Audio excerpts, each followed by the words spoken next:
He didn't forget to lock the safe. He left it open on purpose. It was a calculated trap, a final test for the only person who had managed to walk into his life without being crushed by suspicion.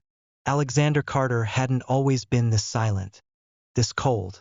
There was a time when his name resonated like a bell in the halls of power, whispered with respect in elite business circles. It was carved into plaques, spoken in hushed tones in boardrooms, and emblazoned across Forbes headlines. He was the force, the vision, the unwavering voice behind a shipping empire that once stood shoulder to shoulder with the global giants.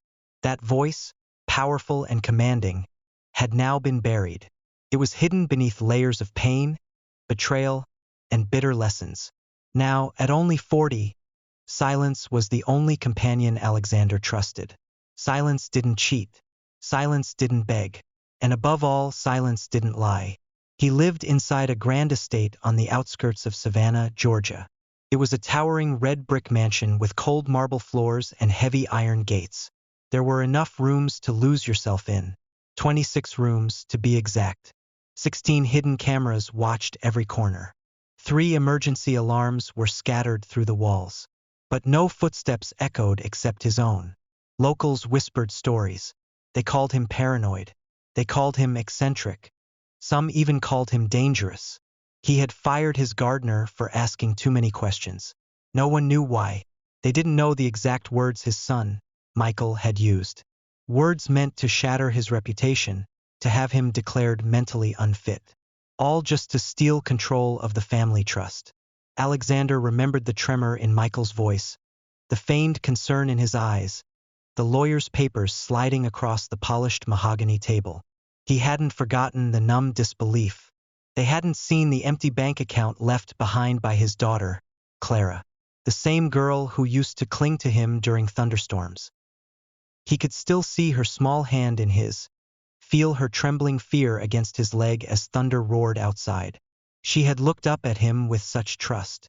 Then came the forged treatment bills from his personal doctor, Dr. Elias Thorne, the man he once trusted like a brother. Elias, who had shared endless coffee and late-night debates. Elias, whose betrayal had cut the deepest, leaving a gaping wound in Alexander's soul. Alexander had learned the hard way. People don't just lie. They wait. They watch. They scheme. All while smiling to your face. They peel back your skin, layer by layer, until there's nothing left but bone. Once, when life was still warm, there was Grace, his wife, the only person who ever made this cold mansion feel like home. She loved wildflowers in the foyer, their delicate petals a stark contrast to the mansion's stern grandeur. She filled the air with the comforting smell of cinnamon bread baking, a scent that promised warmth and belonging. But cancer stole her slowly. Each day, a little more of her light faded, and with her went the last bit of color in Alexander's life. He remembered the hospice nurse, her soft voice delivering the inevitable news. He remembered the silence after she was gone, a silence that never truly lifted. Since then, the house became a tomb. He never repainted. He never moved her things. The only exception was the library. That room, her favorite, he kept spotless, untouched, sacred. It was a shrine to her memory, because even if he had stopped believing in people, he never stopped loving her. Her books, her worn armchair, the faint scent of her perfume that still lingered on a forgotten scarf. These were the last remnants of a world that had vanished. Alexander's days followed a strict routine. Coffee at 6 a.m., its bitter taste a familiar comfort. Oatmeal by 6:30 a.m., eaten in silence. A short email check followed by long hours of isolation. He stared at silent surveillance screens, his eyes darting from one camera feed to another, searching for unseen threats. He inspected every delivered apple like it contained poison, turning it over and over, examining every blemish. The man who once oversaw global trade routes now lived as a prisoner in a castle of paranoia. A king in a self-made cage. He hadn't spoken to another human in weeks, not willingly. His meals came from faceless delivery men, their movements tracked by his cameras. Housekeepers came and went, most lasting only a few days before quitting or being fired for some invisible offense. Alexander demanded perfection, but more than that, he demanded an absence of humanity. Any hint of curiosity, any stray question, and they were gone. He couldn't risk it. Not again. Then came the morning. He made a decision he hadn't imagined he'd ever make again. He needed help. His health was faltering. His body, once strong and capable, now trembled with fatigue. His hands shook as he held his coffee cup. His vision blurred at times. The isolation, the constant vigilance, it was taking its toll. He called a staffing agency in Atlanta. He gave them a list of demands longer than most resumes. No criminal history, of course. No social media presence. No interest in small talk. No curiosity. Absolutely no questions. He wanted a ghost, not a human. They sent him 3 profiles. He discarded the first 2 within seconds.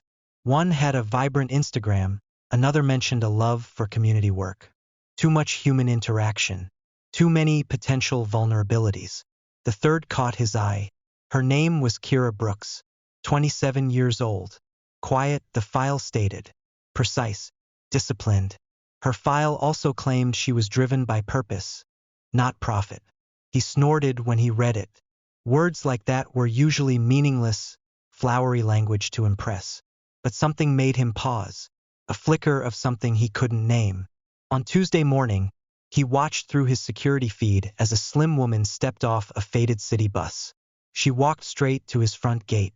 No makeup, no jewelry, just a calm presence and eyes that didn't flinch. Alexander watched her through the camera, a cold, analytical gaze. She didn't hesitate. She didn't look around nervously. She simply waited. When he opened the door, she didn't force a smile or chatter nervously. She didn't try to fill the silence. She bowed her head slightly, a gesture of respect, and waited for his permission to enter. It was the first sign that maybe, just maybe, she understood boundaries.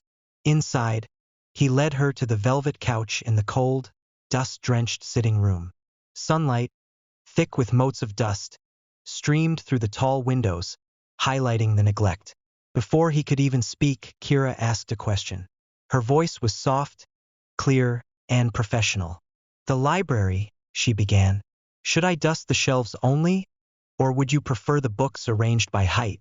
Alexander froze. His mind raced. Most applicants asked about days off. They asked about pay.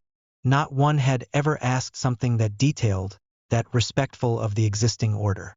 "Just dust," Alexander replied after a long pause. His voice felt rusty and used. "Everything stays exactly as it is." She nodded, made a note in a small notebook, and continued to ask precise, professional questions about cleaning supplies and schedules. She never once asked about his past or his family or his wealth. She focused only on the task at hand. When she left, Alexander found himself watching her silhouette walk down the long, winding path.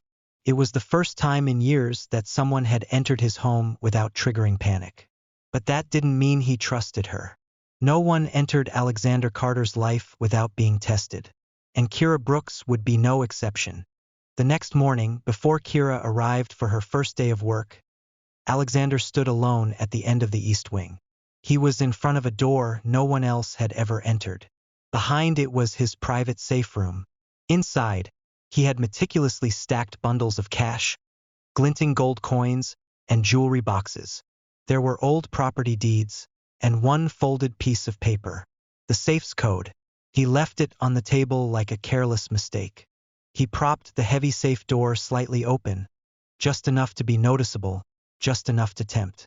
It was all staged, temptation in its purest form. A bait for the curious, a lure for the greedy. Back in the surveillance room, Alexander sank into his leather chair. The worn leather creaked under his weight. He stared at the monitor, waiting. His heartbeat echoed louder than the hum of the security feeds. He could feel the blood thudding in his ears. At exactly 8 a.m., Zarya entered the house. Her movements were fluid and efficient.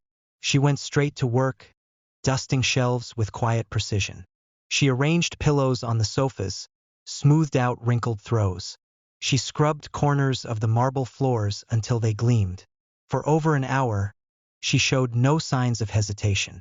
Not even a glance toward the antique vases or the ornate silver platters placed throughout the rooms. Alexander watched, his jaw tight. Was she truly this focused? Or was it an act? Then the moment came. She walked down the east wing. Alexander leaned forward, his eyes fixed on the screen. She paused at the open door. Her movements stiffened. She saw the money. The glint of gold caught the light. She froze. Her hand trembled, just a little. Alexander clenched his jaw. He was certain she would step inside. He imagined her furtive glance, the quick grab, the hurried exit. He had seen it 100 times in his mind, with countless other faces. But Kira didn't move. Instead, she slowly pulled out her phone. She backed into the hallway, away from the open safe. She made a call. Alexander zoomed in on her face, trying to read her lips. He watched as she spoke, her voice low and calm. "Yes, Ms. Davis. This is Kira Brooks.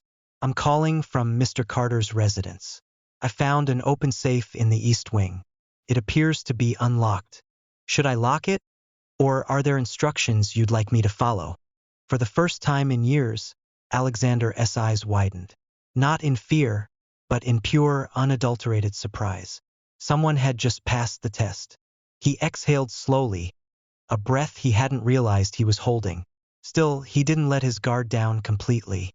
He reminded himself, people change under pressure. They pretend until the reward is big enough. Moments later, Kira's phone buzzed again. It was a call from her mother. Her expression changed in an instant. The composure shattered. Alexander zoomed in on her face again. He watched as her lips formed trembling words, quiet and desperate. He couldn't hear the exact words from the other end, but he saw Kira flinch, heard a soft gasp. Her mother's voice, tinny and distressed, shook on the other end. The family grocery store, Kira's mother must have been saying. Our only source of income, it's going to be shut down, unless we pay $38,000 by the end of the week. Kira listened, silent tears welling in her eyes, tracking paths down her cheeks.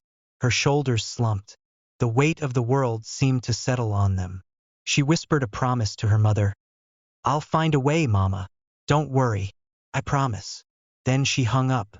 Her gaze, filled with a raw, desperate pain, drifted back to the open safe. Kira stood frozen in the hallway. The safe door remained ajar, silently daring her. A single step forward. One handful of cash. A few bundles. Alexander was a billionaire. He wouldn't miss it. No one would notice a few bundles missing. Her family's entire future could be saved. Her mother's frantic voice echoed in her mind. The image of their small, struggling grocery store, the shelves half empty, the lights dim. Her heart thundered against her ribs. The thought clawed at her mind, a venomous whisper. Just take it. No one will know. But then it stopped. The internal battle raged for what felt like an eternity. Kira closed her eyes. She took a long, trembling breath. This wasn't her. This wasn't how she was raised. Her parents, humble and hardworking, had instilled in her a deep, unyielding sense of integrity. Not survival at any cost. Doing what's right isn't something that should be rewarded with money, her father always said. It's what you do when no one is watching. Slowly, Kira reached toward the small slip of paper on the table beside the safe. The code. Alexander watched, his breath caught in his throat. He expected her to open it wider, to grab. Instead, she punched in a random sequence. The safe beeped. The door clicked shut. Locked. Kira folded the code slip carefully, tucked it deep into her pocket. Then, she collapsed into a nearby chair, her body trembling with exhaustion. And then she cried. Not because she regretted the decision, but because it had taken everything in her to make it. Every fiber of her being had fought that agonizing temptation. In the surveillance room, Alexander sat utterly still, eyes wide, unmoving. He had seen people lie. He had seen people steal. He had seen people justify their greed. But he had never seen someone lock temptation away with such visible pain and resolve. This woman, she didn't just pass the test.